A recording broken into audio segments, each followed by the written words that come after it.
Hey everybody, what's up? So, still got my stepdaughter's bleeding dog here, who again woke us up in the night. So although I went to bed fairly early, I'm not feeling all that sparky. And I'm just embarking on day one of a 3-day dry fast, which means no food, no water or anything. No, it's not dangerous, and it has incredible health benefits that don't need to go into now. But what I thought I would do, considering my mental performance right now is an unknown quantity, is maybe do one game not logged in against a beginner or a professed beginner. So I just did a little warm up here. That's checkmate in 7 moves. Definitely a beginner, and we'll try and use the kind of how to get gooder at chess idea. Okay, so I have a random opponent. They don't know who I am, I don't know who they are. We'll play an e4 opening. And what I'm going to do here, I'm going to stick to absolute principles, right? So we're in the opening phase of the game. The idea is to get my pieces out into the board. Okay, so let's play an Italian. It's very common at beginner level. You get a lot more Roy Lopez or Spanish opening at higher levels, which is perfectly valid here actually, and it's still a developing move, and it comes with pressure because if I put my bishop there, I'm threatening to remove the knight, which is the defender of this pawn. So, but the Italian is also rather venomous because the bishop here on this diagonal is, instead of facing down at the king, it's facing down at the f pawn, which is definitely a weakness. Okay, so we've got 2 knights defense. The knight is looking at this pawn, therefore it makes sense to defend. I can play Italian 4 knights. That can... There is a trap there actually. It's worth knowing about. I think if I play knight c3, they can take this pawn. If my knight takes, they have d5 with a fork on my bishop and my knight. So I'm not going to do that. Let's play d3 to defend the pawn. I've now got a little pawn chain going on. Their bishop comes out, so we have a pretty symmetrical position. Of course, but it's white to play. I have an extra pawn here. Right, so we should probably continue to develop. Now I could castle my king, but seeing as their bishop's looking down here, no, let's castle. Let's castle. The reason is, if this knight wants to come in with a fried liver style attack, it now doesn't work. Capturing on f7 with the knight is generally not a great idea because rook takes, bishop takes, king takes, and you've actually lost 2 pieces for a rook and a pawn. Now nominally that's a fair trade, but in practical terms it's not so good, particularly when you get towards an endgame where black has lost 2 pieces and I've only lost 1, so I've got more pieces on the board giving me more options, really. So I want to get my knight out, I want to get my bishop out. There's no major threat. I'm not concerned about this knight coming in. Some people might consider the move h3 now to prevent the knight's entry, but I don't think I need to worry about that right now. So this knight will have a natural square. Might also want to come to d2 though. So I'm thinking about maybe developing my bishop first, and I've got 2 ideas. One is bishop g5, which puts a pin on this knight. It means the knight can't really move. It's not an absolute pin because the knight can legally move. But if I put my bishop on here, then the knight is pinned. If it moves, the queen will be lost.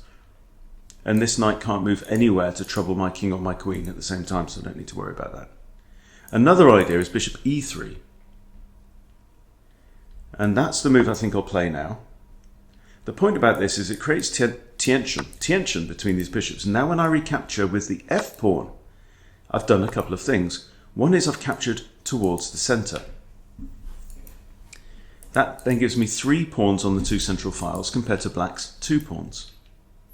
And now the knight comes in. Now black here has bent an opening principle. In the words of Morpheus, all these rules can be bent, others can be broken, right? Now what's the knight doing? Well, he's looking at this pawn, which is hanging, and also it would come with a 3-way fork on bishop, queen and rook. So we cannot allow this idea. So we need to prevent it. Now queen d2, queen e2, queen e1 all prevent that move. Rook e1 prevents it as well. But I want to, the second reason why I liked the bishop trade on e3 is that it puts my rook now on a semi-open file. Well, my rook was there anyway, but it creates a semi-open file on the file where my rook is. So what am I going to do? I'm going to play my queen to e2. So what black's done is, yeah, he's moved a piece that's already developed twice. What he's not done is done anything to unleash this bishop, which he should probably think about doing now. I may then consider kicking the knight away, or I may consider just developing my own knight, try and get it maybe into the centre of the board. Just try and get it a bit closer to my opponent's king.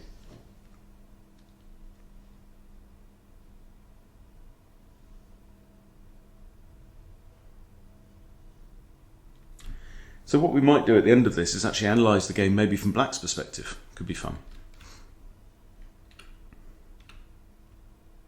Assuming that I can manage to prevail. Okay, I'm down to 6 minutes, so need to get a bit of a move on.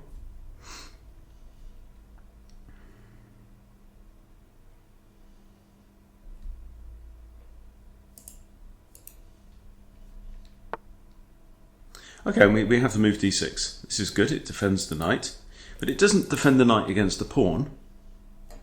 So I could here choose to kick the knight. Remember, black now has no dark squared bishop, and neither do I. So this move, although it potentially weakens this diagonal, black himself already has a strong pawn chain on the dark squares. So I think I'm just going to do this. I'm going to develop my knight. I've now completed development. This is move 9. And 8 moves is the quickest it's possible to complete development. I've used 1 extra move for the pawn recapture here on e3, which is why it's taken me 9 moves. Now my rooks can see each other, and that is how you know that you've completed development. So I do have an option now, because I've got this extra pawn in the centre, I could now use my pawns to bash through. So if I play, for example, d4, e takes d4, e takes d4, I then have 2 pawns here, and white only will have the 1 pawn in the centre of the board. Okay. Sorry, black. So now black's trying the same kind of trick as me. If I allow him to take here, I take away from the centre, giving myself isolated pawns, which can't then be defended on either side by any pawn. So what I might do here, I could drop back to b3. I don't want to take the bishop, because that then gives black the same benefit. So let's drop the bishop back. Is there anything else? I mean, pawn b3 is an idea. Then if he takes, again I capture towards the centre. Let's just try that idea. Again, I've now got lots of pawns on light squares, but there's no dark squared bishop to take advantage of that. Okay, so I'm going to capture again towards the centre. We've now captured twice towards the centre. Ah, interesting.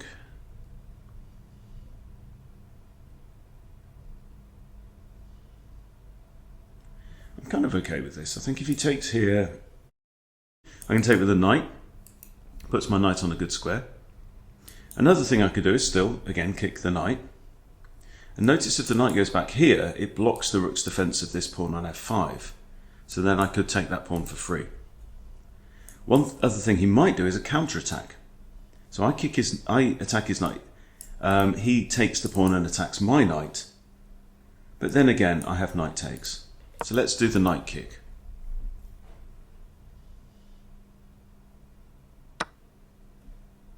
Okay, now I'm going to take back with a knight. If I take back with a pawn, I've got 2 sets of doubled and isolated pawns. So that just doesn't make any sense. Isolated pawns and doubled isolated pawns means that if there are no pawns on either side, so if this pawn had captured, right, these pawns can forever and forever after only be defended by pieces in the game, and that's a pain. So now this knight does have an issue.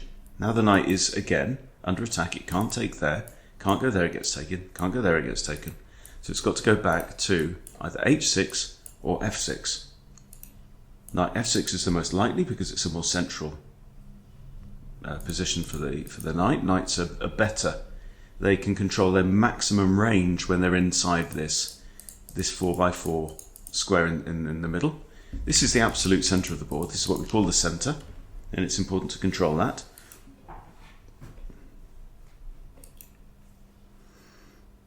So what are you going to do?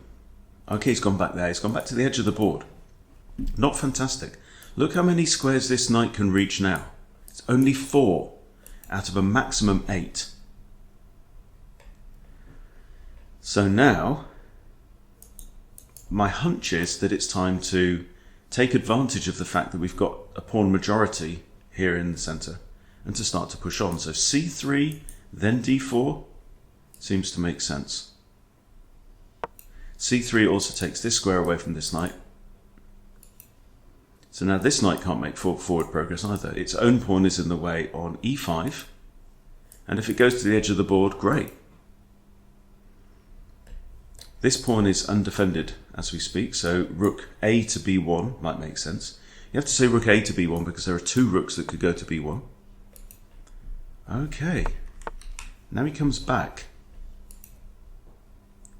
Very interesting. So now if I push takes, I think the plan is still on, to be honest. So I've 1, 2, 3 pawns defending. He has 1, 2, 3 attacking. That means that if the attackers and defenders are equal, I'm getting them captured towards the centre, right? So we've traded 1 pawn, okay? But black now can't continue because his next capturers are knights, whereas my next recapturer is a pawn. So he's come to attack my knight, and fortunately now I have a pawn that can capture. So if I take here, only the queen can recapture. The queen will then be attacking this knight, but the knight can flip back here, maybe attack the queen again. Yeah, I can't see anything preferable to that. Okay, so there we go. So this knight is now hanging, which means it can be captured and it's not defended. So let's bring the knight back here. Black now has 3 pieces. Excuse me, I'm about to sneeze.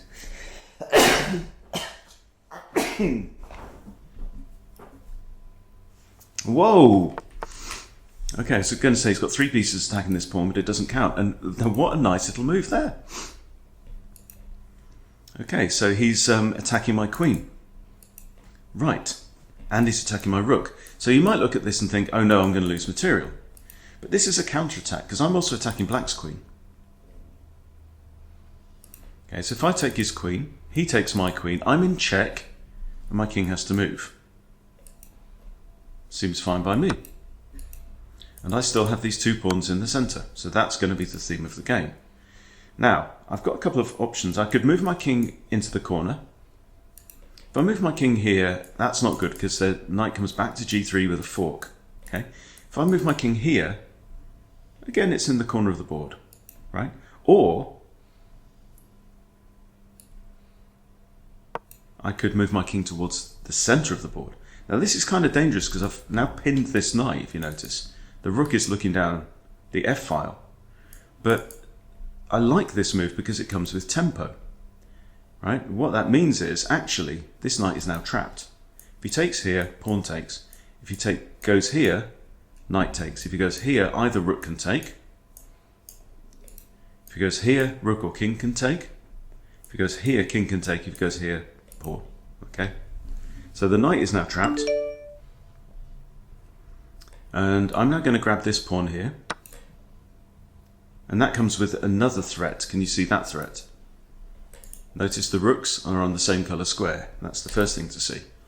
They're 2 squares apart, and that means that they are in a knight forkable position. Okay, his knight now escapes because I've moved my knight away from this. So good thinking by my opponent The downside is that what he's missed is the knight fork on e6.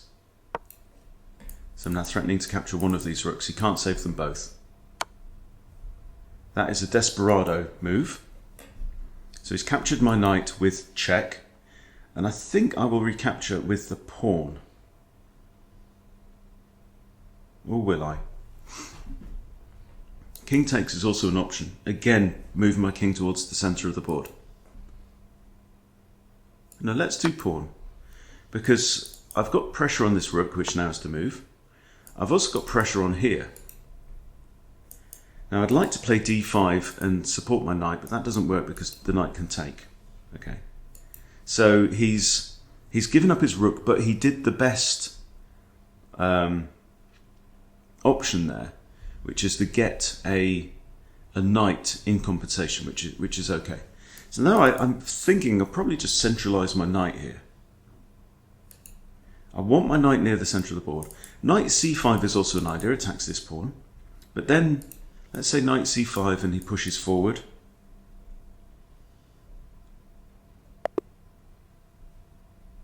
Oh, and I ran out of time. There you go. Okay, well, interesting. Well, now let's grab the PGN. This is all good. And let's see how we were doing. I literally wasn't looking at the clock there. This is fine. So I'm going to log in. I'm going to paste the PGN into an analysis board, and then we'll have a look. Okay, so here we are on the analysis board, and let's have a quick look at the game review.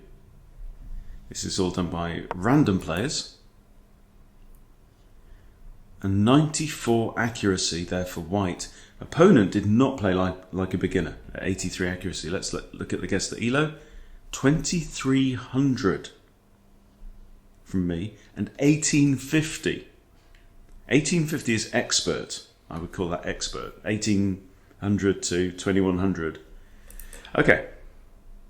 And we have one blunder here, basically. So there's really not much to look at. There's no mistakes, no misses, 2 inaccuracies, and 1 blunder. So let's look at this. Okay, and the blunder was actually to look at this. It just goes to show that, right? We've got a fork, and you're thinking, well, that's winning material, but then we capture. They have to take our queen, okay? And then king f2 is a great move, right? And the reason is that it pins them. Now, I didn't even notice that it trapped the knight until then. That's a decent move. That's best. That's good. He gets his knight out of there. And now another great move, right? Winning material. That's a good move, but not the best. What's the best move here?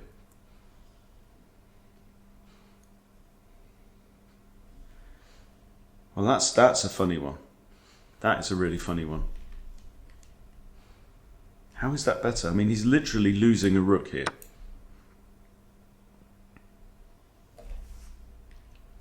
I think it's saying that there's a better move on the board. What is it? So this is absolutely fascinating, guys. Let's go back.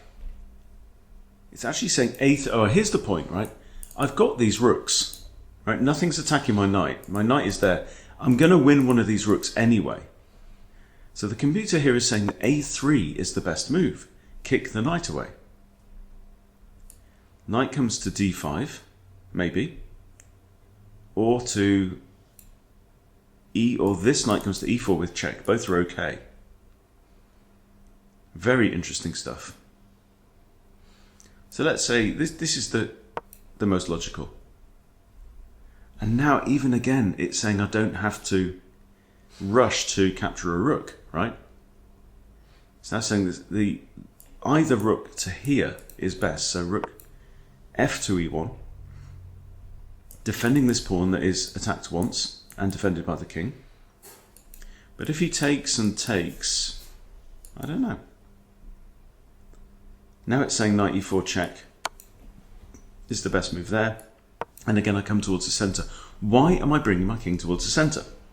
As like we said in the opening phase of the game, I wanted to get my king away from the centre into a corner. You want to back yourself into a corner, which in chess terms is good, right?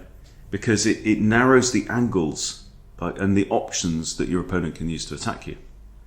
So yeah, that's really interesting. So I grabbed at the rook there, but honestly, guys, that was not it wasn't a beginner game. It was a perfectly decent game. But I hope that my explanations of the moves that I made and why I made those moves made sense. And this is +4 position. Let's go back to the actual game itself. Here, plus 4.6, even after just grabbing the rook. So I hope that made sense to you, and I hope that if you are the beginner breakthrough level, like Sub-1000, that makes sense to you, and it's going to be helpful in your game. So thank you for watching, and I'll see you soon.